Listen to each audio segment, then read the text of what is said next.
I stepped out of the truck. My shoes struck the rain-soaked concrete. Thomas stood there, his shoulders slumped, wet hair plastered to his forehead. He looked at me with bloodshot eyes filled with helplessness and humiliation. He was a teacher, a man who had always believed in the good in people. But at that moment his entire emotional foundation had completely collapsed. He stood among the scattered suitcases like the ruins left behind after a devastating earthquake. The keycard access to the house had been completely disabled. The lights inside were still on, but that cold, unwelcoming door had been slammed shut in my son's face. Victor Whitfield had ordered it locked. He threw my son out onto the street without a second thought. Welcome back to Dad's real-life revenge. Grab yourself a drink, some snacks, get comfortable, and remember this: the people in these stories had every opportunity to do the right thing. They simply chose not to. Be sure to subscribe and leave a comment with the number 1 so we can begin the story. I have a feeling you are going to love this one. The story began on a Thursday afternoon when the rain came down in sheets. Heavy drops hammered against the windshield of my pickup truck. I pulled over to the side of the road and peered through the blurry curtain of rain. In front of the gates of the Whitfield family's luxurious mansion stood 2 figures huddled together.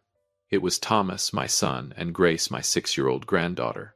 Grace clung tightly to her father's leg, shivering from the cold. The little paper toy crown on her head had been torn by the rain and hung crookedly over one ear. The sight tightened something deep inside my chest.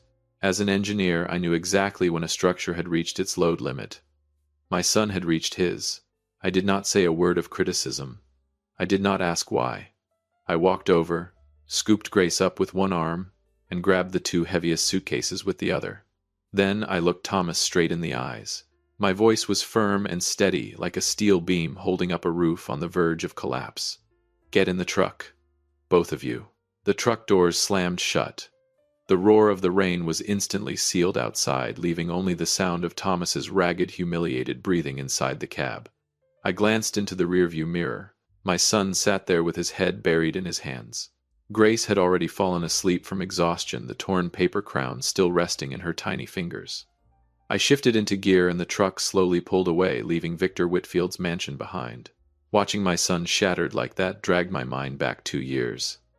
That was the day I first met Victor. He was a notorious real estate tycoon, a man who viewed the world through the lens of numbers, square footage, and profit margins. To Victor, people were no different from concrete forms on a construction site. Once they had served their purpose, they were discarded. That day, Victor personally drove his luxury sedan to my modest home to pick up his daughter Serena. At the time, Serena was dating Thomas. I still remember the overpowering scent of expensive leather drifting from his briefcase and filling half the yard. Victor stood in my living room with his hands tucked into his pockets. He did not look at me. Instead, he studied the ceiling, the walls, the corners, like a demolition inspector searching for the perfect weak point to place the explosives. Then he stopped in front of a family photograph.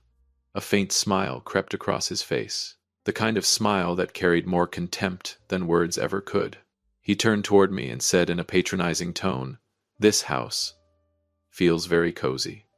The word cozy sounded filthy, coming from a man who owned dozens of high-rise towers. It was not a compliment. It was a verdict. He was appraising my entire life, my career, and my son, and assigning them a value he considered beneath his standards. As an engineer with 15 years of experience, I understood immediately. Victor was not criticizing the house. He was evaluating the load-bearing capacity of my family before attempting to crush it. Back then, Thomas was far too innocent to see it. All he saw was Serena, a young man in love, staring at a future painted in bright colors. What he failed to see was that Serena's father was looking at him the way a developer looks at a building scheduled for demolition. Victor would never accept a poor schoolteacher as his son-in-law. He already had a blueprint, a perfect blueprint for turning Thomas into a puppet. I stood quietly beside them, my fists clenched. Years of construction work had sharpened an instinct inside me. I could recognize a dangerous structure long before it collapsed. And that day, I knew the framework of a deception was already being assembled. Victor began spending more time with Thomas. He became unusually friendly. He painted dazzling pictures of wealth, success, and a future beyond anything my son had ever imagined. Piece by piece, an invisible trap was taking shape. A trap so carefully designed, so ruthlessly engineered that Thomas never saw it coming. In fact, my son walked straight into it willingly. That trap was called a once-in-a-lifetime opportunity. Victor began putting his manipulation blueprint into motion. He invited Thomas to his executive office, a place filled with the scent of polished mahogany and old money, pouring my son a glass of expensive whiskey. Victor leaned back in his chair and explained that he needed someone he could truly trust to oversee a new real estate development project. The salary he offered was 3 times what Thomas earned as a teacher. For a young man eager to prove himself, it was an irresistible number, I warned Thomas. I told him that any structure built on a shallow foundation would eventually collapse when the storms arrived. Unusually high income, without a solid foundation underneath, it was always a danger sign. But Thomas was blinded by the promise of success. He thought his father was old-fashioned. Within weeks, he submitted his resignation to the school. He officially stepped into Victor's world. What Thomas failed to notice was one critical detail. Victor never gave him a formal employment contract. He claimed paperwork was unnecessary because they were family. Instead, he promised future ownership stakes in the project once everything was completed.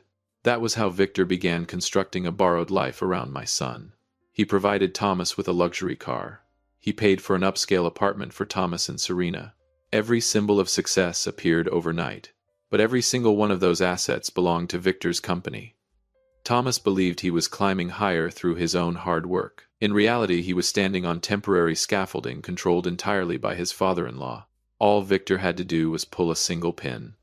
The car would disappear, the apartment would disappear, the job would disappear, and the life Thomas believed he had built would vanish with them. Meanwhile, my son worked himself to exhaustion. Days blended into nights. Nights blended into weekends. He followed every instruction Victor gave him, convinced he was earning his place in the family empire. He never realized he was digging the foundation of his own trap. I watched everything unfold in silence. Every passing month made me angrier. Not because Thomas was succeeding, because he was slowly being transformed into a tool. Victor never fired people directly. That was not his style. He arranged circumstances so carefully that people eventually found themselves with no choice except to walk away. It was cleaner, crueler, more effective. And for Thomas, Victor was preparing something far worse. My patience had limits. I began quietly gathering information. I tracked patterns. I studied Victor's decisions. I analyzed every move he made. Years of engineering had taught me that every structure leaves clues about how it will eventually fail. I knew that when the storm finally arrived, I would have to be the strongest support beam standing between my son and total collapse. Victor believed he was the only man in the room capable of building a trap. He was wrong. I began laying the first bricks of my contingency plan. An engineer never waits for a building to collapse before investigating the cause. You find the hidden cracks before they spread. You identify the weak points before the structure fails. Every evening when Thomas and Serena brought Grace over for dinner, I paid attention to every detail. The first signs appeared in Thomas. He was getting thinner. His eyes grew hollow from lack of sleep. Unexpected phone calls in the middle of the night made him jump. During dinner, his mind was always somewhere else. The easy laughter that once came naturally to him had vanished. Serena, on the other hand, seemed completely unaffected. She spent more time staring at her phone than looking at her husband. One afternoon, I ran into Dale, the neighbor who lived next door to Thomas's luxury apartment. Dale was a kind, observant man in his 50s. He pulled me aside to a quiet corner of the courtyard and lowered his voice. According to him, unfamiliar men frequently visited the apartment whenever Thomas was away at work. On one occasion, Dale overheard Serena having a heated phone argument about family law and asset division agreements. My stomach tightened. The concrete of suspicion began hardening inside my mind. Something hidden was drilling into the foundation of my son's family from within. Victor and his daughter were planning something. Something ugly. Something far worse than I had originally imagined. That evening, I returned home and opened a brand new journal. I began recording everything. Today, Thomas worked until 2 in the morning. Today, Serena purchased a designer handbag worth more than 3 months of Thomas's former teaching salary. Today, Grace cried and said her mother would not let her touch her father's computer. Every entry felt like a line on an engineering blueprint marking the location of another crack in the structure. I started tracking every subtle change during family dinners. The way Serena awkwardly served food to Thomas. The way she avoided eye contact whenever I looked at her. The way her smile seemed rehearsed. Everything felt artificial, and that artificiality made me sick. But I knew I could not afford to rush. A damaged structure must be thoroughly inspected before repairs begin. I needed proof. Not assumptions. Not instincts. Proof. Something undeniable. Something that would expose whatever game Victor was playing. And eventually that day came. It arrived when I made a decision I never thought I would make. A decision that forced me to confront a truth far more horrifying than anything I had imagined. What I discovered did not reveal a crack in the foundation. It revealed that the entire building had been rotten from the very beginning. Late one afternoon, I walked into a private medical clinic. In my hand was a plain white envelope containing 2 DNA samples. One was a strand of Thomas's hair taken from a comb at my house. The other was a saliva sample Grace had unknowingly left behind on the little paper crown she had proudly given me. I stood outside the laboratory door for a long time. The father in me wanted to turn around and walk away. The engineer in me demanded the truth. I could not build any rescue plan without first understanding exactly how strong the foundation really was. 3 days later, I returned for the results. The moment I unfolded the report, the black letters on the page seemed to burn into my eyes. Probability of paternity between Thomas and Grace 0%. For a moment the world tilted beneath my feet. It felt as if a concrete slab weighing several tons had crashed directly into my chest. My breath caught in my throat. The little girl I loved more than anything, the child whose smile could light up an entire room, was not biologically related to my son. Thomas had been betrayed before the marriage had even begun. For 6 years, Serena and Victor had hidden the truth from him. For 6 years they had allowed him to build his life upon a lie. I found myself sitting alone on a stone bench in a nearby park. My fingers tightened around the report until the paper crumpled in my hands. Anger surged through me. So did grief. What had they turned my son into? A fool to carry another man's burden? A workhorse to pour his life into their projects? A disposable piece in Victor's grand design? Tears threatened to rise, but I forced them back. I could not afford weakness. Not now. The battle inside my own mind was brutal. Should I tell Thomas immediately? If he learned the truth, the emotional structure holding his life together would shatter beyond repair. He loved Grace more than his own life. The bond between them was real. No document could erase that. No laboratory could measure it. I opened my phone and looked at a photograph of Grace wearing her paper crown. A realization settled over me. Love is not something that simply happens. It is something you choose every single morning. Fatherhood is not written in blood alone.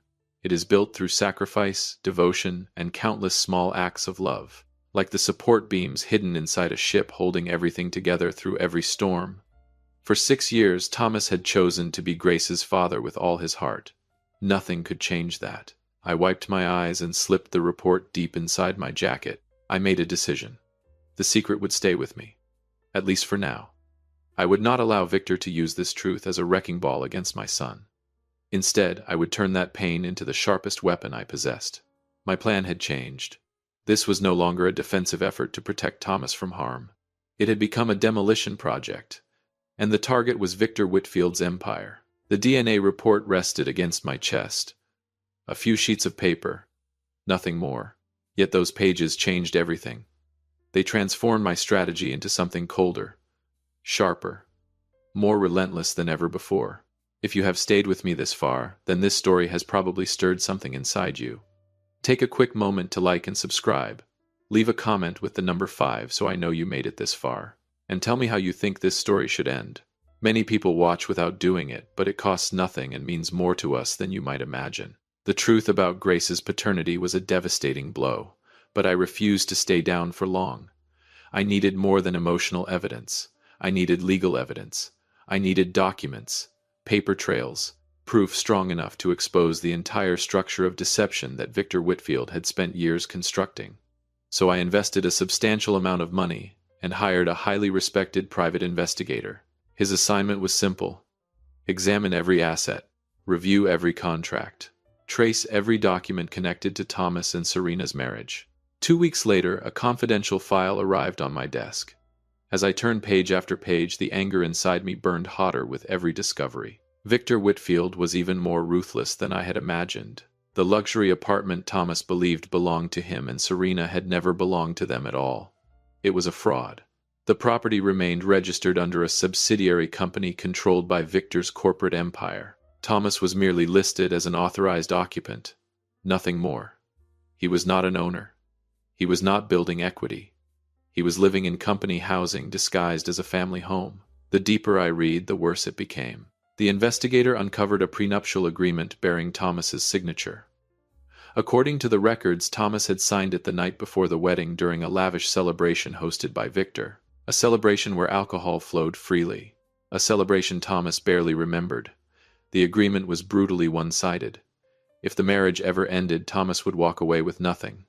No property, no financial compensation, no claim to any marital assets. And perhaps most devastating of all, no parental rights to the child he believed was his daughter. I sat frozen as I read the final page. This had never been a marriage. It had been a legal trap, a carefully engineered system designed long before the wedding vows were exchanged. Victor had prepared the demolition charges years in advance. He had extracted every ounce of labor from my son, turned him into a loyal servant for the family business, allowed him to raise another man's child. And once the major development project was complete, Victor intended to pull the trigger. The apartment would be taken. The salary would disappear. The marriage would end. And Thomas would be left standing in the rubble with nothing to show for years of sacrifice. My chest tightened with rage as I stared at the cold legal language printed across those pages. To Victor, my son was not family. He was a disposable resource, a cheap building material to be used until it wore out, then discarded. Victor believed wealth gave him the right to decide other people's futures. He believed power made him untouchable, and he believed an aging retired engineer would simply sit back and watch his son be destroyed. He was wrong. Very wrong. I organized every document and locked the file inside my safe. Then I stood by the window and stared into the darkness outside. For the first time, I could see the entire blueprint. Every hidden connection, every fraudulent clause, every pressure point. The trap was no longer invisible. I understood exactly how it had been built, and once you understand how a structure is built, you also understand how to bring it down. Now it was my turn to gather materials, my turn to construct something stronger. A fortress. A counterattack. Victor Whitfield had spent years testing the limits of my son. Soon he would learn the true load-bearing strength of a father. And that night, in the silence of my house, I began drafting a plan. Patient, methodical, and utterly relentless. To defeat a man with resources as vast as Victor Whitfield's, I could not rely on anger alone. I needed a foundation built from law evidence and trustworthy allies. For the next 14 months, I prepared in silence. My daily life slowed down. My mind did not. Every waking hour was devoted to studying the Whitfield empire. Any engineer knows that the larger the structure, the more likely it is to hide cracks beneath its polished exterior. Victor had built an empire, and empires leave victims behind. I began digging through the history of Whitfield Development Group. The deeper I looked, the uglier the picture became. My first ally was Marcus, a veteran attorney specializing in family law and complex asset disputes. Marcus possessed sharp eyes and an even sharper mind. One afternoon, I laid everything on his desk: the DNA report, the suspicious prenuptial agreement, my journals, financial records, witness statements, months of observations. Marcus spent nearly 2 hours reviewing the documents without speaking. Finally, he removed his glasses and looked at me. "This is going to be difficult," he said. "Victor has one of the strongest legal teams money can buy." I met his gaze. "Every structure has a weak point," I replied. "I'm an engineer. Finding those weak points is what I've done my entire life." A faint smile appeared on Marcus's face. That was the day we began drafting the blueprint for our counterattack. Every week afterward, I traveled to working-class neighborhoods on the outskirts of the city. I searched for former employees whose lives Victor had destroyed, and I found them. Dozens of them. Young engineers whose ideas had been stolen before they were pushed out of the company. Construction supervisors denied compensation after workplace injuries. Contractors forced into silence through intimidation and financial pressure. Families left bankrupt after trusting Whitfield promises that were never honored. I sat at kitchen tables inside aging homes with leaking roofs. I listened. I took notes. I collected statements, old invoices, emails, recorded conversations, signed declarations. Every piece of evidence became another brick in the wall we were building. Every story revealed the same pattern. Victor never destroyed people by accident. He destroyed them by design. Their anger merged with my own. Together it became something powerful, something dangerous. By the end of the first year, the evidence had grown into a mountain. Thousands of pages. Hundreds of documents. Enough to fill multiple boxes. I organized everything into a single master file. On the cover, I wrote 4 words: Whitfield Demolition Blueprint. Every time I looked at Thomas, my heart tightened. He still worked endless hours for Victor. Still believed his loyalty would eventually be rewarded. Still imagined that one day he would receive ownership shares and build a secure future for Serena and Grace. He had no idea that Victor had already scheduled his downfall. No idea that the trap was nearing its final stage. But I knew. And so I waited. Patiently, carefully. I waited for the tension inside Victor's trap to reach its breaking point. I waited for the exact moment Victor decided to destroy my son. Because that moment would also trigger the collapse of everything Victor had spent decades building. Then one Thursday afternoon, dark clouds rolled across the sky. I was sitting alone in my workshop when my phone began to vibrate. The caller ID belonged to an old contact inside Victor's company. Someone I had not heard from in months. The second I answered, I heard the panic in his voice. His words came out shaky and rushed, and before he even finished the first sentence, I knew. The moment I had been waiting 14 months for had finally arrived. The phone call lasted barely 10 seconds. Victor Whitfield had signed the termination order. Thomas was finished. The moment I heard those words, I grabbed my keys and started the truck. Rain hammered the windshield as I sped through the Thursday afternoon storm. This was it. The moment the story circled back to where it began. The scene from Chapter 1 unfolded before my eyes exactly as I had feared. Thomas and Grace stood shivering beside a pile of suitcases on the cold stone steps outside the apartment building. The electronic keycard had been disabled. Their access was gone. Their home was gone. And Serena had disappeared before sunrise, carrying out the final stage of her father's plan. Victor believed he had executed a flawless demolition.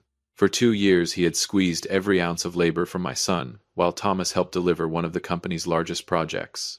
Now the project was complete. The sales launch was approaching, and Thomas had become expendable. Victor took away the apartment, the company vehicle, the salary, the future he had promised. Then he used the prenuptial agreement as a weapon, threatening Thomas's rights as a father. My son stood in the rain with nothing, a load-bearing structure that had just suffered a catastrophic collapse. I parked the truck and climbed out into the storm. Without hesitation, I lifted Grace into the warm cabin. The little girl was exhausted, confused, still clutching her torn paper crown. Then I grabbed the 2 heaviest suitcases and turned toward Thomas. Rainwater streamed down his face. But it was not the rain that caught my attention. It was the look in his eyes. Humiliation, shock, hopelessness.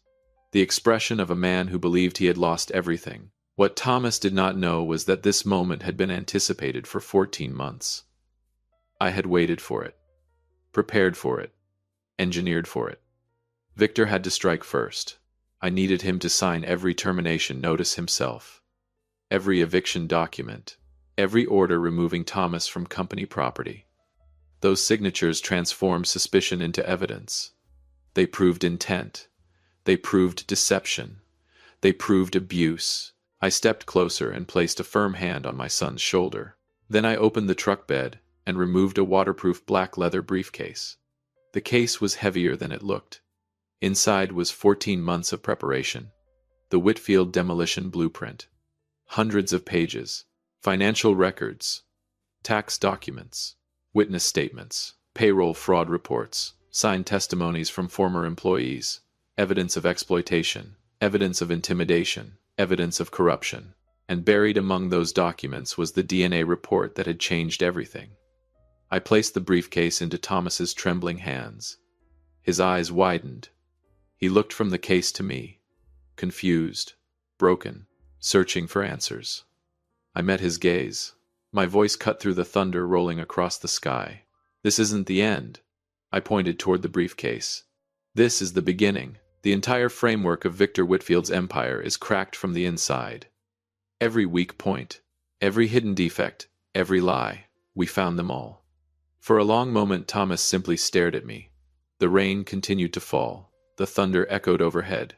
Then I leaned closer and spoke the words I had spent 14 months waiting to say. The words that would change everything. We've already begun. The legal war erupted and raged for 4 long months. The Whitfield demolition blueprint I had spent 14 months assembling performed exactly as designed. I did not launch public attacks on social media. I did not seek interviews. I did not make dramatic speeches. Instead, Marcus and I delivered the evidence directly to investigators, regulatory agencies, and Victor's most important business partners. We targeted the foundation of every real estate empire. Trust, capital, cash flow. The first strike caught Victor completely off guard.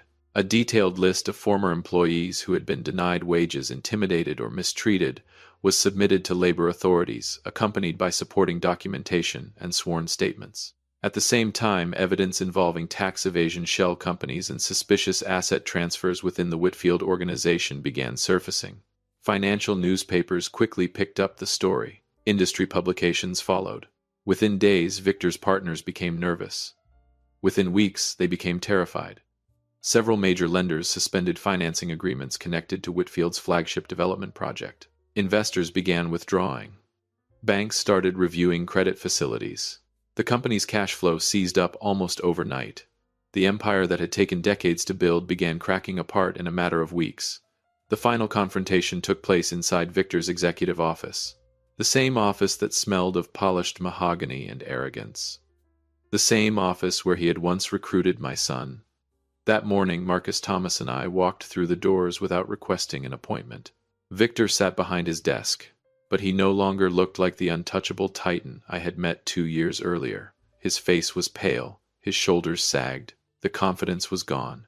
Serena sat silently in the corner. Her eyes were swollen from crying. Spread across Victor's desk were court summonses, regulatory notices, and tax investigation documents.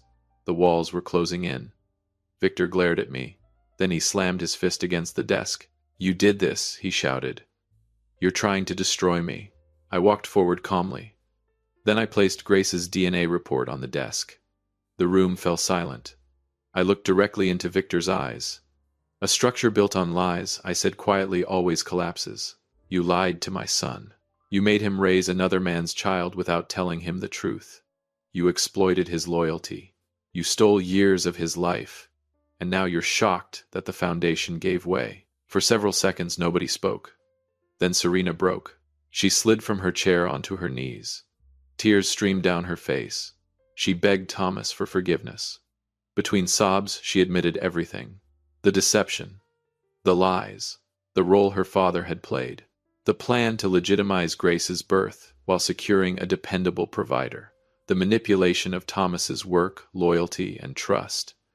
Every confession made the room feel heavier, more suffocating. Thomas stood quietly throughout it all. I watched him carefully, and I realized something had changed. The broken man standing in the rain months earlier was gone. The desperation, the helplessness, the humiliation, all of it had been replaced. He stood tall now, steady, unshaken, like a support column carrying the weight of an entire structure. He looked at Serena, then at Victor. His expression was calm, cold, certain, because he had finally learned something that neither of them understood. Fatherhood is not measured by blood alone. It is measured by love, by sacrifice, by showing up every day. For 6 years, he had been Grace's father. No laboratory could erase that. No courtroom could erase that. And no man would ever take that truth away from him. The collapse of Victor Whitfield's empire accelerated rapidly after that meeting. Within 4 months, the company was effectively finished. Its largest development project was seized and sold through court-supervised proceedings. Compensation funds were established for former employees and victims. Business partners abandoned the company. Investors vanished. The reputation Victor had spent a lifetime cultivating disintegrated. Criminal investigations followed. Tax charges, financial fraud allegations, regulatory violations. The power structure he had worshipped for decades crumbled into rubble. For the first time in his life, Victor Whitfield found himself powerless. Yet our battle was not completely over. One final issue remained, and it was the most important one of all: Grace. The fraudulent prenuptial agreement still existed. The legal status of a father who shared no biological connection with the child he loved was still unresolved. Everything now depended on what happened next. A final hearing had been scheduled. The future of Thomas and Grace would be decided there. Then on the morning of the court appearance, something happened. Something none of us expected. As we approached the courthouse steps, a figure suddenly appeared waiting near the entrance. And the moment Thomas recognized who it was, the color drained from his face. That evening the court finally delivered its ruling. The prenuptial agreement was declared invalid due to evidence of deception and coercion. After reviewing years of documented caregiving and parental responsibility, the court awarded full custody of Grace to Thomas. Serena lost her custodial rights because of her irresponsible behavior and inability to provide a stable environment for the child. The home Thomas had once lost was eventually returned as part of the liquidation proceedings involving Victor Whitfield's collapsed business empire. My son had won. Not through revenge, not through manipulation, but through truth, patience, and justice. Several weeks later, I visited Thomas and Grace at their restored home. The rain was gone. Golden afternoon sunlight stretched across the small front yard. Thomas sat on the front steps, helping Grace color a new picture. The little girl was wearing a brand new paper crown. Her laughter echoed through the yard. For a long moment, I stood quietly and watched. Peace settled over me. At last, a real family structure had been rebuilt. Not on lies, not on borrowed wealth, but on a foundation far stronger than either. Thomas walked over and stood beside me. He shook my hand and thanked me. The storm had changed him. He was no longer the naive young teacher who had been dazzled by promises of easy success. He had learned how to build his own fortress, how to protect the people he loved, how to stand on his own feet. I smiled and looked at my son.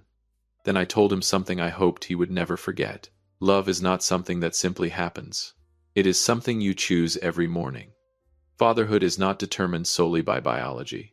It is forged through sacrifice, responsibility, and unwavering devotion, like the hidden support beam inside a ship holding everything together through every storm. And regardless of what any DNA report might say, Thomas had become the strongest support beam in Grace's life. Nothing could change that. Looking back, our family story taught me a lesson I will carry for the rest of my life. Patience matters. Preparation matters. When powerful people use money and influence to hurt others, do not lose your head. Stay calm. Gather facts. Collect evidence. Find the cracks in the system they believe is untouchable. Never build your future on scaffolding owned by someone else. Stand on your own foundation. Protect your values. Protect your family. Protect the people who depend on you. Because the greatest structure any person will ever build is not a house. It is not a business. It is not a fortune. It is the safety and security of the people they love. If this story meant something to you, share it with a father you respect. Thank you for spending this time with Dad's real-life revenge. Until next time, take care of yourself and the people who matter most, and I'll see you in the next story.